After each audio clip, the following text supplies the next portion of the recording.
12 रबी उल अव्वल के बाबरकत दिन की मुनासबत से दादो शहर में शहबाज ग्रुप की जानिब से हस्म रवायत जश्न ईद मिलादुन्नबी निहायत अकीदत जोश और मोहब्बत के साथ मनाया गया। तकरीब की सदारत अंजुमन गुलामान कलंदर वेलफेयर सिंध पाकिस्तान के सरवां सैयद गुलाम हैदर शाह कलंदरी काज़मी ने की। महफिल में 19 करोड़ 52 लाख दुरूद पाक 52 ख़त्मुल कुरान और 109 दलाइलुल खैरात का नजराना बारगान रिसालत माब में पेश किया गया। तकरीब की निज़ामत मंजूर सिताई ने की, जबकि इस्तकबालिया खिताब शहबाज ग्रुप के सरवां शफी मोहम्मद सोलंगी ने किया। दुरूद पाक की अनाउंसमेंट सैयद रहमतुल्लाह भरगड़ी ने की।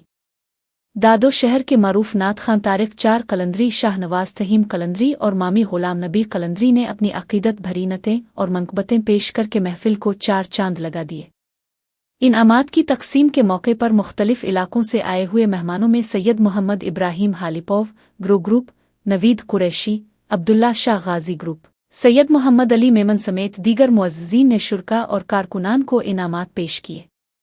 ये बाबरकत इज्तिमा सिंध भर से आने वाले कलंदरी रहनुमाओं, दुरूद पाक पढ़ने वालों और आशिकान रसूल की बड़ी तादाद की शिरकत से यादगार बन गया।